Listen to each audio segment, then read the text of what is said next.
How can you go somewhere if you don't know where you're trying to go and what you're trying to achieve? I always like to say that the secret to success is doing a lot of little things consistently over a long period of time. Like, people see the headline, the 50, Yeah. but they don't realize there was a decade that went into that. Of training and building up to it? Everything, you know, you can only get so physically fit for a challenge, and then at that point in time, your mind and your body have to come into alignment, and then the mind takes over. And, you know, one of the biggest questions I get is, how do I come or become mentally tough? And, you know, a lot of people say, oh, you're either born with it, or is it something that you can develop? And I'm in the camp of it's a development process. Anybody can do it. And I mean, it started for me in 7th grade. I grew up as a wrestler in Canada. And I lost my very first match. In fact, I lost almost every match after that. Wow. the entire season.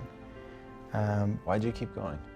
Yeah, I just, you know, I'm the type of person that I don't love to be defined by those moments. It was like the 5K that I huff, or the 4 mile fun run.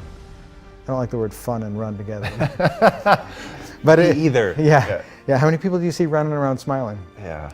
But for me, I don't enjoy those moments to define me, and I wanna overcome that. And so I would wake up and study the sport and show up, and you know, that you always hear, show up early and stay late. And I really did that, and by the time I hit my senior year, I went undefeated. Wow. And it's not because I had any talent, it's because I was willing to show up. And so for me, that's where it starts. Everybody always says I have bad knees. And I say you have bad knees because you don't run. And because that guy right there in that stadium that couldn't get up and walk after his marathon shouldn't have had gone on and did what I did. Which means also that I'm not talented or gifted. It was a process that I went through and figured it out. I was obsessed with that not being my defining moment, right? A marathon was the pinnacle of running at the time, and I only gave myself 5 months to get ready for it. And I coach full time now with athletes, and one of the biggest things I try to get people to do is back down off the inspiration and let's build a foundation. Because having a giant goal is phenomenal, and you should. But as long as the time frame associated with it has the proper balance. Because when I did the first world record, had I had the idea to do 50 consecutive, it still would have been a great goal, but not in that year. I had to go through the process and take my knocks and learn and evolve and grow to get to that point where I could even, you know, toe the line for 50. How much of the learning and growing was your body growing and getting stronger and more capable, and how much was knowing how to deal with what you were going to go through mentally? Yeah, both play a very pivotal role, because the amount of volume that I was doing, it's the smaller stabilizers, ligaments, tendons that don't develop as fast as muscles do. And that's why a lot of people get hurt, because they go too quick with the development of these things. And the muscles will always grow faster than the smaller stabilizers things, and people aren't paying attention to those details. And they just get so excited with the enormity of the journey that they're not paying attention to those small things. And if you overlook those, you're going to get injured and you're going to be sidelined. Mental is obviously huge, and that is the sword that you have to continually sharpen. So again, the goal would have been great in 2010. I wasn't nearly mentally tough enough. I had to go through that process to where I could wake up and do it. It's like a muscle. It's like a cardiovascular system. It's something that you can develop, but it takes time. Confidence builds confidence, and success builds success. And having not taken the right steps, I would have ultimately failed come time for the 50. One reason was not enough for me to get back on my bike and do 20 more Ironmans. But as I started going through the list of everything that I was doing and why I was doing it, it's interesting because I would gather them all together, and I'd focus on this big ball, and I would bring it in close to me. And as soon as I focused on that, I started to experience a rebirth, because now I was focusing on the very, very next moment that I had control over, and everything that I was trying to accomplish and why I was there. And I call this process, now looking back on it, both a rebirth and putting on my uniform, which was the alter ego. And my uniform was those yellow sunglasses you've seen me wear in some of my pictures. And when I put those glasses on, that's when the Iron Cowboy comes out. And that dude is a bad, bad man.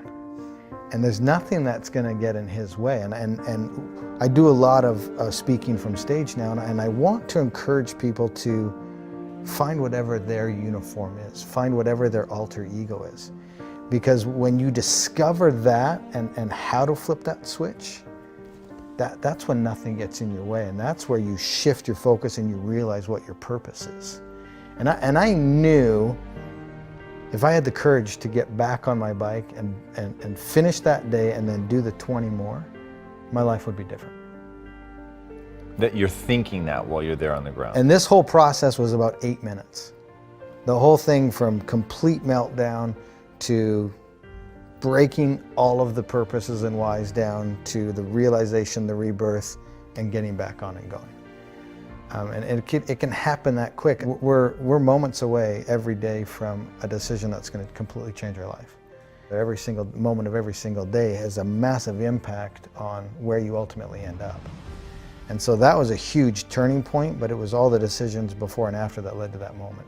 If the journey you're on is big enough, and it's going to have enough impact and change your life and other people's lives, one reason's not going to be big enough. And you need to put a lot of thought and a lot of preparation and a lot of meditation into all of the reasons why. Because at some point in time, you're going to need to gather all those little bad boys up and intently focus on it to have enough courage to get back up and do 20 more Ironmans after everything that we went through. We're surrounded today by people being satisfied with mediocre. And for me, as soon as I realized that I could believe in myself, and I had a supporting crew beside me and around me, that it opened up a lot of the doors. And the moment I used someone else's standard of excellence, that was just enough to get me moving.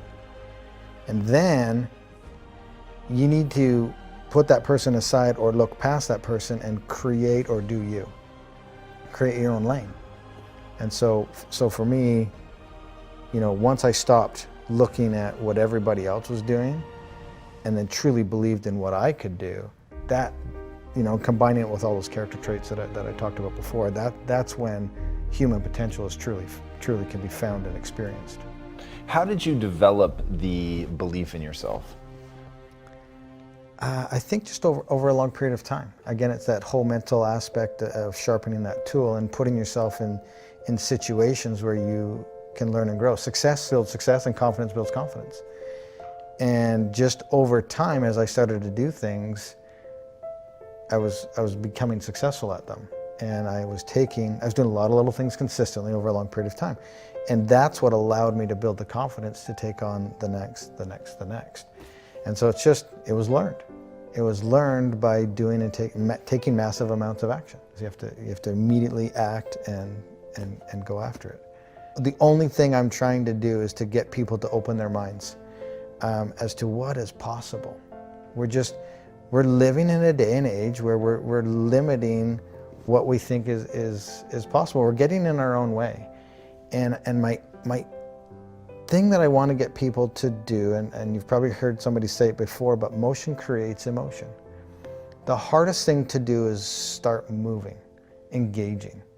Once you start to move and engage, you realize two things. One, it's not as scary as you thought it was. And two, you actually start enjoying what you're doing. It was the only thing that was scaring you was the first action. Dude, I'm just like every ordinary dude that's out there. I just have learned to put myself in the game. I've learned to show up every single day. The moment you realize the next step isn't going to kill you, and that next step is the first step to evolving, changing, growing, and learning, and becoming literally the best version of yourself, That's the most beautiful thing. It's not going to kill you.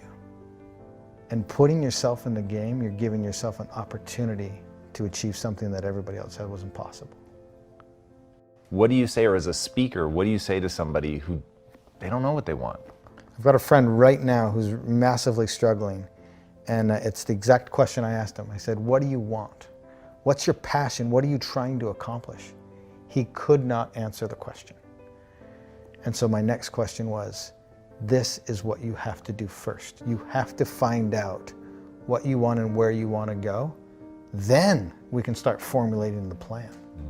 You can't formulate a plan and figure out the steps unless you know where you're trying to go. You'll just spin around in circles and probably move backwards. How can you go somewhere if you don't know where you're trying to go and what you're trying to achieve?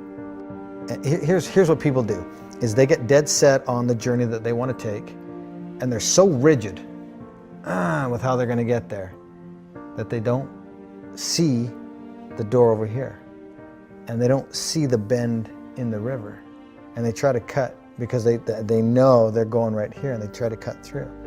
Well, they didn't know at this bend of the river there was a paradise and a picnic waiting for them that would have opened up a door. Maybe their sweetheart was waiting there for them. Don't be so rigid with how you're going to get there, because that's how you're going to discover what your passions are and who's supposed to be on your journey. And that's how truly you're going to discover what your passions are, by showing up every day, digging, grinding, hustle, whatever you want to call it, and being open to all the opportunities. Yeah, for sure. One thing I've learned is I can't change anybody. They have to be in a space and ready to do it and do it for themselves. And so for me to hold somebody to my standard, I think is somewhat unfair. Now, I hate excuses. I hate entitlement. I want to hold people to that standard, but it's not fair because they're on their own journey, and I'm not living from their perspective. Everybody's heart is different. And for me to judge somebody else to my standard is unfair because I don't know where they are in their journey. And they could be at the beginning stages, and it would have been unfair to judge me at 24. 41 today. I've learned a lot and I've grown a lot. So my standard at 41 is different than my standard at 24. So if I'm trying to hold a 24-year-old to my standard, probably not realistic. Maybe I'm cautioning people that are listening to take a step back and to understand, take a minute to understand what that person's heart possibly is and where they are on their journey in retrospect to where you are on your journey. That's really, really insightful. I love that a lot. And knowing what somebody's heart is, I think is, I'm going to use that. That's really, really interesting. What is the impact that you want to have on the world? Man, the impact. I am not here today to change anybody. And we just had a good conversation about people at different times of their journey.